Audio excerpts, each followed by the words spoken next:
There are monsters and boogeymen that seem to scare people all over the world. But there seems to be one in particular that captivates the audience like no other. And that's the Skinwalker. I couldn't tell you why, but it seems like most people are enthralled by this crazy monster. So today, these viewers sent in what they claim to be allegedly true encounters with these beasts.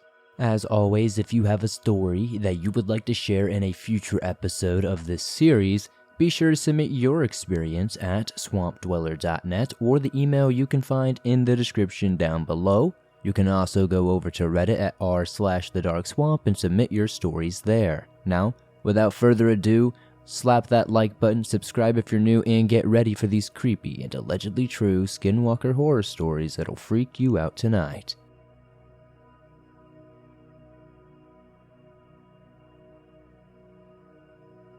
What I Found by Anonymous. Sitting on the western side of the Missouri River is Omaha, Nebraska, a large metropolis that has been Nebraska's largest city for many years. It has witnessed many historical events throughout its almost 170 years. Like many cities, Omaha had many ethnic neighborhoods where new immigrants settled down with people of their kind. A section of town known for its meatpacking plants, appropriately named South Omaha, became the home of many Eastern Europeans, Poles, Czechs, Germans, Lithuanians, Slavics, Croatians, and more all resided here. However, many of these slaughterhouses closed as years passed and the area changed forever. A few remain, but the days of massive feedlots are gone. Growing up here, I was always told stories about South Omaha and its past. Many old buildings remained to act as silent monuments to the old days and often mesmerized me in my youth. I wanted to see these old buildings. Some old slaughterhouses, factories, even old breweries that Omaha was once famous for. One building stood out to me though. One of the old slaughterhouses lay close to the train tracks that cut South Omaha in half. This building was massive, with almost 5 stories. It was very long, about 3 complete football fields wide. Built of brick and steel, this old building was a testament to the people of this city. However, I heard it would soon be demolished and was instantly saddened by the news. Hearing about urban exploration over the internet always piqued my interest, but I was always too nervous about trespassing. Since this building was set to be demolished, I decided to go and see it before it became a parking lot.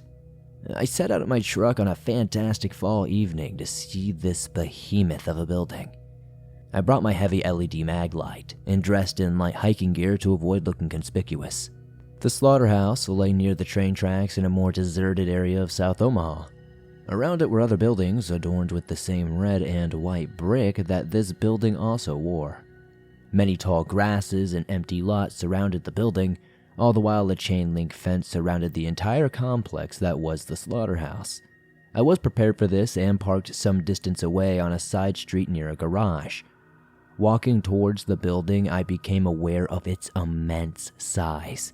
It indeed was magnificent and occupied a mammoth amount of space. The fence did not feature a barbed wire top so that I could climb over. The minute I stepped onto the ground after the fence, I felt a strange sensation from inside me. Nervousness, fright, I guess both if I had to really give a guess. Whatever it was, it remained with me as I proceeded on.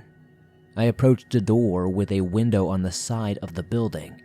Whatever logo or name had been affixed to it before had long worn off and the glass was covered in dirt and grime. I tried the handle and it would not budge. I felt the door loose and figured it could probably be opened with some force.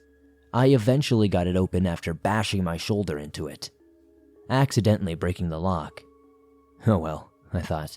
It was going to be torn down anyway. I entered the slaughterhouse and flicked on my flashlight.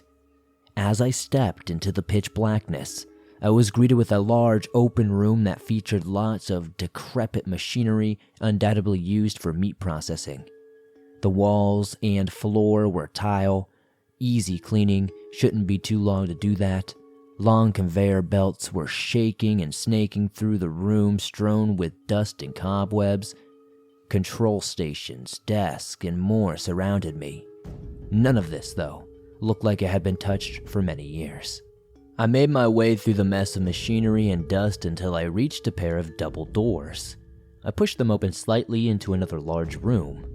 But as I did, something changed. It suddenly became frigidly cold, which was odd because it was only 65 degrees out. So sure, it wasn't like hot, but it wasn't cold either. And there was no wind at all. It felt like winter had come into this room alone. I shivered but pressed on. The next room was what I presumed to be the killing floor. It had a significant main pathway for the cattle to move through, and then conveyor belts to carry them to the next station to be dressed. Now, living near the stockyards all my life, I have become used to the smells that emanate from this part of town. The smell that hit me as I browsed this room was on a different level, though. It was not a familiar smell of cow poop or burnt meat, but of death, decay, and disease. It was otherworldly. I have read and heard about rotting smell lending itself to wendigos, skinwalkers, and the like, so I was on edge. I tried to convince myself that it was just a dead animal or something more reasonable. I continued to walk through the next room with an absolutely uneasy feeling. Suddenly, a sound like no other shook the room with great ferocity. It was the bellow of a bull. It did not sound normal, though. It sounded like a cry. This was incredibly loud, shrieking like it was about to charge. I looked around quickly to find the scream's source, but I couldn't find a damn thing. I continued to move through the room, finally reaching the other end. Bright, shiny tile lined this side of the room, with more conveyor belts, large plastic bins on wheels. As I closed in on these bins, I was in a state of absolute shock. These bins were full of bones. They were massive bones, obviously from cows. How could these still be here? This place has been out of operation for close to 40 years. The bones were still bloody and smelled fresh. I was about to start freaking out at this point, honestly. I looked down and saw the floor was covered in blood from these bins. I quickly stepped back and nearly slipped on the tile. As I did this, I noticed a light from one of the doors near my end. 2 red eyes appeared in the dark, and I leaned closer to see what it was. Suddenly, another loud bellow rang through the room, and those eyes got closer. I could hear hooves on the tile floor. I sprinted from my spot, bolted through the door, and got to the other side of the room. Once through the door, I ran down a hall lined with shiny tile. I followed this hallway, hoping to find my way out. I expected the bull to find me, or maybe just leave me alone entirely, but I was still determined. I reached the end of the hallway and approached the doorway with rubber flaps across it like you would see at a butcher shop. I pressed through and turned to the right, but stopped dead. A faint red light bulb exposed a workstation with multiple men cleaning a cow. They wore long white smocks, helmets, goggles, and rubber boots. One was spraying down the cow, the other was cutting a part off, and the last was moving some bones to a bin. I couldn't believe my eyes. How is this possible? Did some meat packing still take place? That couldn't be possible, there's no way. As I stepped more into the room, I heard something unusual. They weren't speaking English. It sounded almost Eastern European, maybe Polish. It had to be. I remember my grandparents speaking Polish to me occasionally. With my grandfather being full-blooded Polish, I was still in awe what I was seeing. I needed to get by these guys to leave, so I started to move past them. I don't know how, but they heard me, and all turned to look.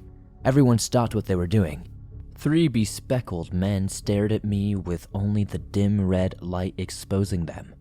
I froze in my tracks and knew I was trespassing. One man shouted something in Polish to me and began moving my way. The others followed. I fled to the other door and sprinted as fast as possible down the hallway. I heard their footsteps behind me, but their gear must have slowed them down somewhat, because I outran them. Soon, I found an exterior door and bashed it open. I was on the other side of the slaughterhouse, but quickly found the road on the west end of the lot, leading me back to the truck. Eventually, I did feel safer outside now that I could catch my breath, walk around, and hide. While doing so, I took one more glance towards the building. My legs froze at what I saw. I saw the 3 men looking at me through an open truck dock. They looked the same, except they had red, glowing eyes. I began to run now, losing my mind in fear. As I saw my truck up the road, another bull bellow echoed through the street and hurt my ears. How could this be happening? I hopped in my car and peeled out of there. Looking in my rear view mirror, I couldn't see anything, but I was forever shaken by what I found. Never again would I explore the abandoned buildings, especially where many animals were killed. What did those men want with me? What would I have done? What was that creature? I have no idea. After doing a bunch of research online, reading a bunch of stuff on Reddit, and even listening to shows like Swamp Dweller, I just kind of think it might have been some sort of skinwalker. I don't know.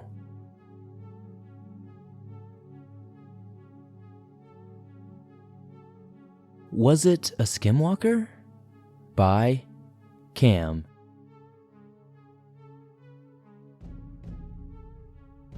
I want to describe the layout of the cabin we were staying in. Outside, the deck wraps around the house like a C shape, and the main entrance faces south.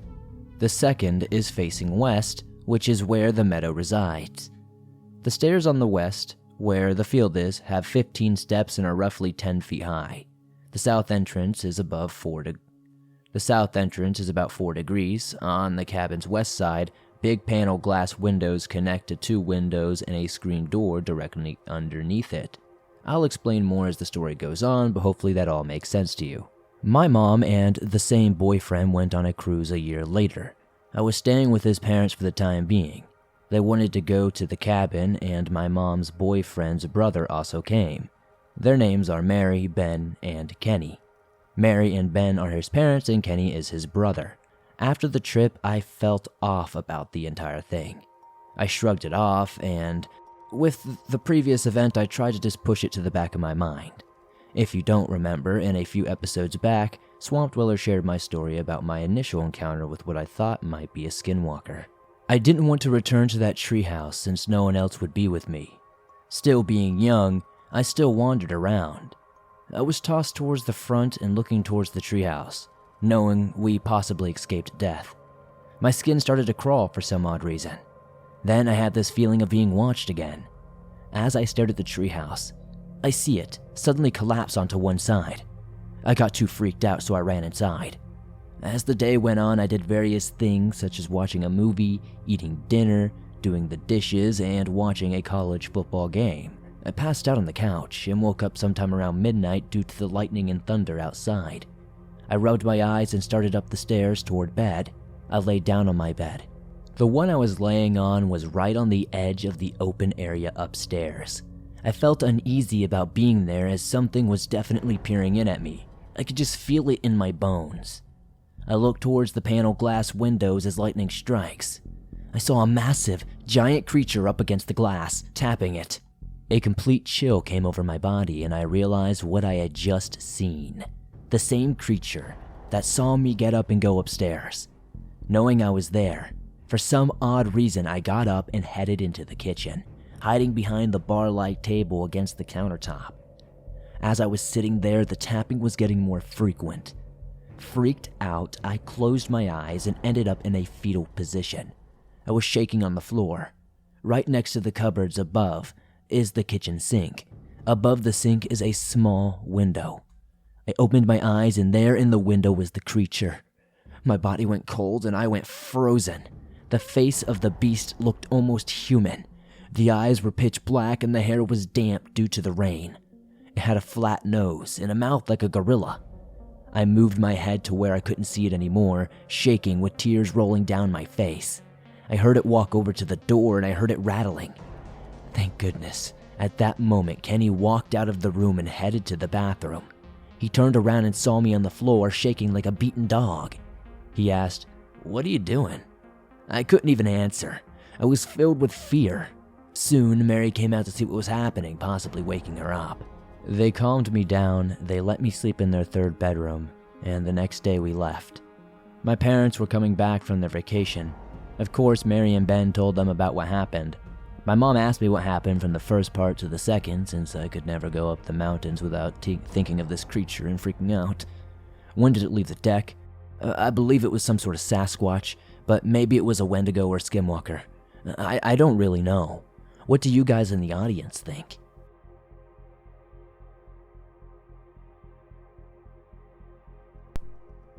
I saw something while camping I'll never forget. By Anonymous.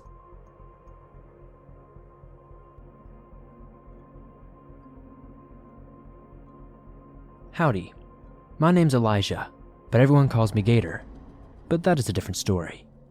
Last year, I and my friends Zach and Piper went camping out in the woods near my house. We live in a small town called Supply, North Carolina.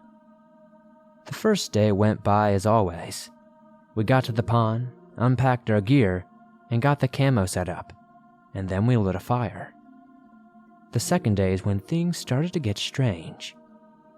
We got up, smoked a joint, and went fishing. There's a river about a half a mile through the woods, so we thought we would go catch something and eat it. My friend Zach pointed out some strange footprints as we were walking there though. I am a hunter, and the deer down here are not much bigger than a Great Dane, but there were bipedal deer tracks going towards our camp, which we all found a bit weird. I bent down to look at them more closely, and they were almost bigger than my hand. I've never seen deer tracks this big. We continued down the trail talking about the tracks we saw, and got down to the river at last. We sat down at our usual spot and started to fish. About an hour in or so, we had 5 decent-sized red drum, and we packed up and started heading back. We were excited about our catches, but suddenly, we heard a loud scream that went on for what felt like 15 seconds. It was far off, so I wasn't worried about it. I just told them it was probably a panther or something like that, since a few mountain lions had been sighted in the area. As we got back to the camp, we noticed that the same tracks that we had saw earlier were now all around our tents, and 3 giant claw marks were outside the tent. I thought that someone might have been messing with us. We bring a lot of our friends out here, and a few did know that we were going. We stirred the fire back up and made breakfast.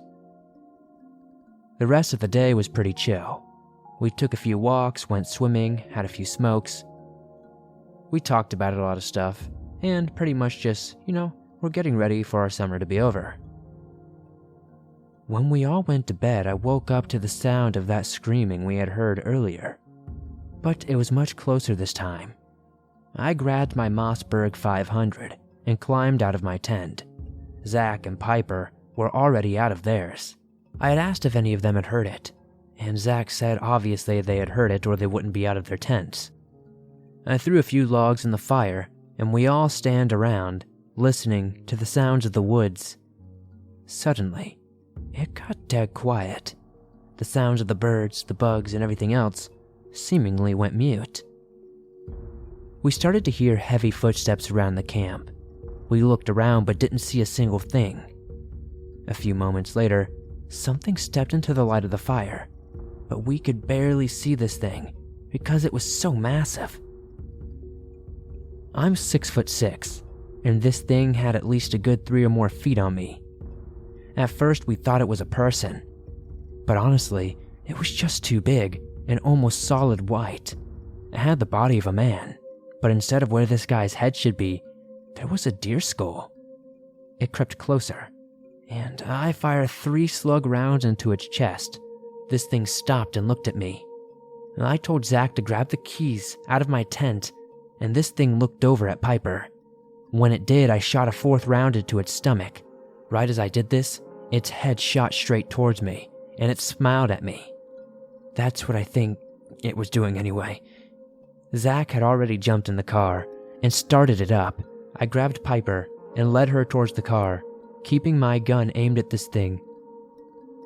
When we all had gotten in, Zach hit the pedal and went flying down the road. We were doing at least 60 down this old dirt trail when Piper let out a scream. When she did, there was a loud thud and the SUV jolted to the side. I looked behind us, and this thing was keeping pace with the car. Zach does an almost unhuman thing, and somehow gets the car to speed even faster. Once we hit the main road, we were safe, and we kept going. Ever since then, we have not been out camping, and I am not sure if I ever will again. We have not said anything to anyone about this encounter until now. I've been listening to your channel for the last year and a half, and I figured maybe someone else had an encounter like this in this area.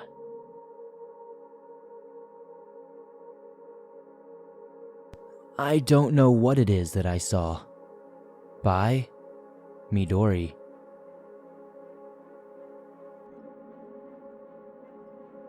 Hey Swamp, it's me again, Midori. This happened a couple of nights ago. So unlike some of the other things I have sent you, the details, at least those that I know, are still fresh in my mind. So for some context, this happened at a park called Stolsoft Park. The whole thing is inside of my city. I would say it is maybe a square mile in total area. Sorry, I'm not too familiar with acres.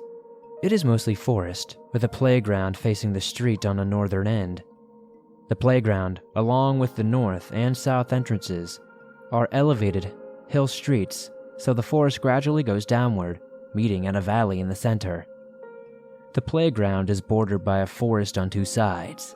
The swing set, where I was, is maybe 10 feet away from the fence separating one side of the playground from the forest. I'm sorry if that is confusing. I should say I usually go swing there anytime between 9 at night and midnight, mainly because I like being the only person in the park. I am not some curmudgeon who does not like kids or anything. I just prefer less crowded places in general. So, on this night, I believe it was around 11-something, when I hear shuffling behind the fence. This is not unusual at all, and I don't react in any way. Maybe 5 minutes later, I heard it again, and it sounded like something approximately human-sized. My first thought was a mountain lion. Despite the park posting signs warning of mountain lion activity, I have never actually seen one here. They do not worry me anyway, because a mountain lion will not usually attack or even really care about a human, if you don't do something stupid like mess with their young. I have encountered them elsewhere. They generally mind their own business. My next thought was a creeper, and I mentally prepared to jump off and run to my car. At this point I was looking at the fence. On that night, the moon was not shining per se, but it was casting its glow, giving minimal visibility.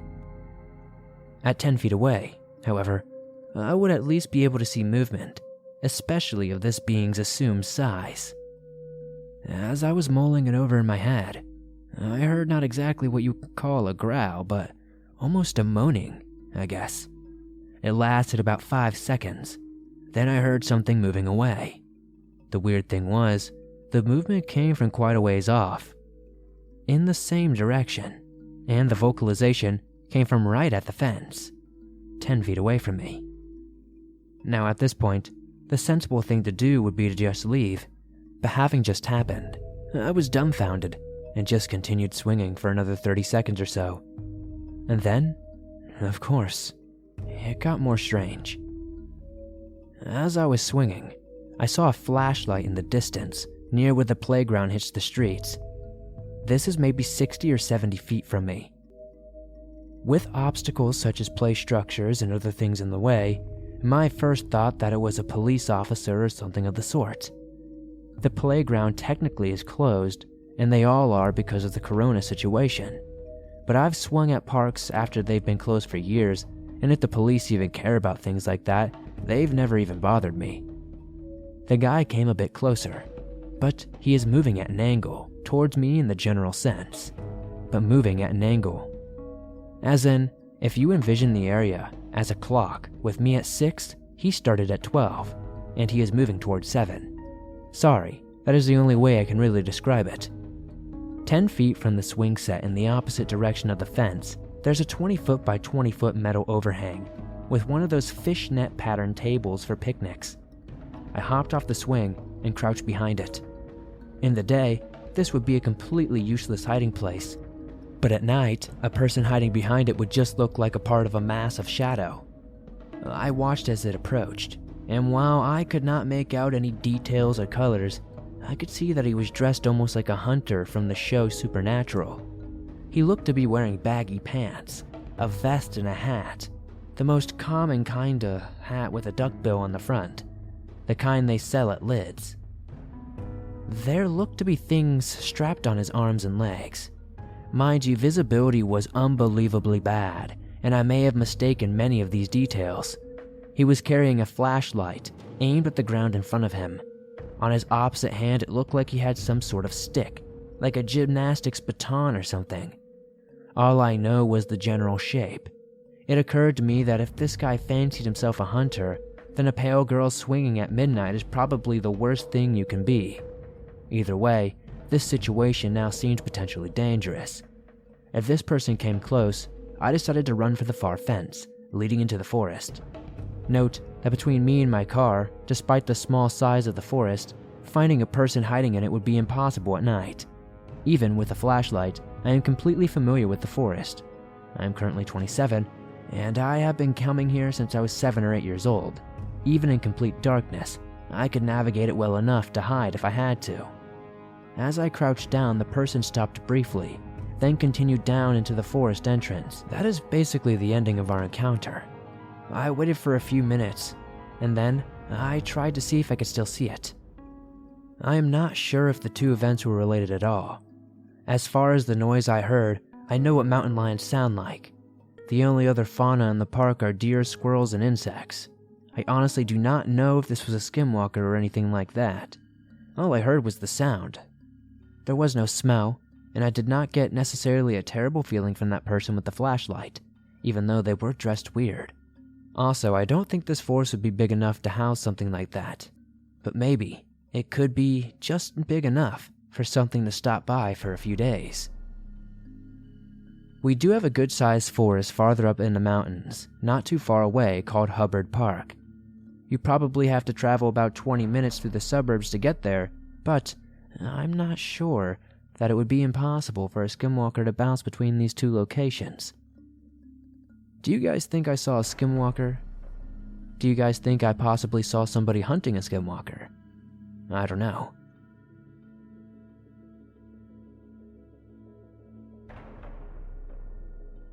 Something resides on these trails, and it's not human. By Anonymous. In the 80s growing up, we didn't have all the distractions that kids have today, so we had to make up our own things to do. Many times, this meant going outside, going hunting, or making up games. For our generation, our parents told us to be outside, but for us that lived in a small town, these activities were in abundance. There was one type of activity that almost everyone took part in, and this was riding some type of ATV or dirt bike. For me, this was one of my biggest pastimes when I was a child. When I was just 7 years old, a man on the highway was selling a YZ80. Now for me, this was an awesome sight. All I could think of was getting on that dirt bike and riding all day around where I lived. But my dad had other ideas. He thought I was much too young to have something so awesome. It took a few weeks of constant badgering for me to convince my dad to buy it for me, but in the end, my perseverance prevailed, and my dad bought it for me. I was so excited and could not contain myself. Now, I did not know how to ride a dirt bike at the time. The first time that I got on the machine, I popped the clutch, did a wheelie, and flipped the bike. Now, this did not inspire any confidence with my father. It took a little time, but I quickly got good at riding this badass machine. Luckily, I was able to use this open field to perfect my skill as a dirt bike rider. As my friends learned that I had a dirt bike, they started taking me around and showing me a few trails around my town. It slowly became one of our pastimes. We would do this almost every single day after school. It was one of my memories as a child that I really hold on to. There was one place that we went riding. This place was called Emmeline's. I never really knew the person or why it was called this, but there was an old, abandoned house way out in the middle of these woods. This old house had been out there for many years. It had a lot of good riding trails around it, from hills to creeks to wide open trails that you could really open your machine on. Most of the time, there were 2 or 3 of us that would go at the same time, but there were times that I would go out on my own. I had done these solo rides several times before this day. On this day, I could not go right after school. I had some homework from school that I could not get done at school, so I had to go home and get it done. I could not ride until everything was done, unfortunately, but I think most people know that. So it was later on in the day that I could take my daily ride. It was about 6 in the afternoon before I took off. Now, this was in the summertime, so it didn't usually get dark until around 8:30 or so. So I knew it would not be a very long ride because my dirt bike did not have any lights on it. I would have a few hours before I had to return home though. Emmeline's was only about 5 minutes from my house. As I got on my machine, I could not help but put a smile on my face. I absolutely love this thing. I love to be on my bike. After fueling up the machine and checking it over, I put it in neutral, kicked the bike, and started it up. Now, a few days before I had broken my clutch cable, so after starting it, I had to give it a push, jump on, and throw it into gear. This was no big deal, I had done it before. I got rather good at it. My dad had to order the cable and it had not come in quite yet. Off I went, as happy as a young boy could be on his dirt bike. I got to the trails and immediately jumped right in. I'd been ripping up the trails for about an hour and not seen anyone else on them. I guess everyone had better things to do on that day. In the middle of the woods was an open field. This field was about 4 or 5 acres big if I had to guess. It had a fence built up around it. The fence had been up for a long time. It was rusted and broken in quite a few places. But for the most part, it was intact and in decent shape.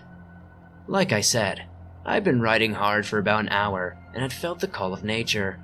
Since I had not seen anyone around, I decided to just stop on the trail and relieve myself. Now, I must mention that the dirt bike I had was a racing bike, so it did not have a kickstand, unfortunately. So, I had to stop and lean it against a fence post. As I was relieving myself, I noticed that it was very, very quiet. Now, I did not think too much about this, because I had been riding for about an hour straight. The dirt bike was pretty loud, so I just figured it was because of me. As I was going to the bathroom, I heard some rustling about 50 or 60 yards away from me. I looked that way and I did not see anything at first. So, I assumed that it was probably just a little squirrel, since they were everywhere out here. Finishing my business, I started to feel anxious for some reason. This heavy feeling came over me, like I was being watched. I looked all around me, but once again, I could see nothing. The bike was only a couple of feet away from me, so I started walking toward it. I took one step and heard something start walking behind me. I immediately turned around expecting to see one of my friends trying to sneak up on me. But, to my astonishment, there was absolutely no one there. Trying to shrug the experience off, I walked to my bike. But every step I took, I swear I heard one step behind me. By this time I was so scared, I did not know what I was going to do. Figuring the only thing I could do was run the few feet to my bike, jump on it, and take off. This had to be a seamless action though, since I did not have a clutch to take off with. I had to kickstart the bike, push it, and throw it into gear all in one motion, if I was going to get away from whatever was behind me. Gathering up all the courage and strength I had, I ran. Jumping on the bike, kickstarting it, and shoving it all at the same time was very hard. Somehow, while I was doing all of this, I never stopped hearing the footsteps behind me. I knew whatever it was only a few yards behind me. Once I was on my way, I felt a sudden breeze on my back, like something had made a swipe at me and just missed. This scared me even more and put more energy and urgency into me. As I slammed the bike into gear, I gave the bike all that it had. I was shifting gears and sliding around every corner like I was a professional. I looked back once and I could see the trees moving, but I was never able to see anything. Even though I did not see anything, it did not take away my sense of emergency to get out of those woods. Once I made it back to the road, I stopped, turned the bike off, and tried to gather myself. It took me a few minutes, but as I did, I heard it. The most god-awful scream I had ever heard. It started out low, but by the time that it ended, it was so loud that I could feel it in my chest. I got that bike going and got home as fast as I could. It took me a long time before I went back into those woods, but when I did finally go back, it would always be with friends. This was a moment in my life that I will never forget.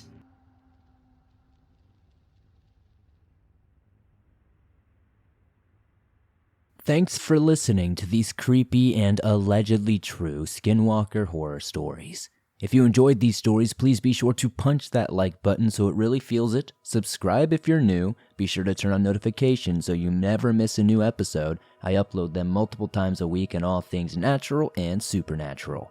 If you have a story that you would like to share in a future episode, be sure to submit it at swampdweller.net or the email you can find in the description down below. You can also submit it on Reddit at r/thedarkswamp. I would absolutely love to see your story and share it with everyone here in the swamp. Always looking for nice cryptid stories, looking for things from the outdoors, and even a good ghost story here and there. Be sure to send them on in.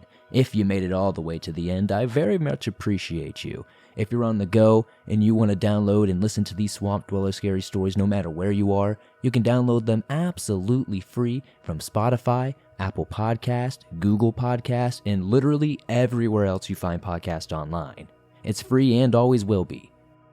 If you made it all the way to the end, today's code word is leaping Wendigo. Be sure to comment that down below to confuse anybody who didn't make it to the end. I'll find the one that I think is the funniest and pin it to the top per usual. Thank you guys so much for supporting the swamp. Don't forget to join us over on Facebook, Instagram, Twitter, all the good stuff, X, whatever they want to call it. And I'll see you guys soon with another creepy episode.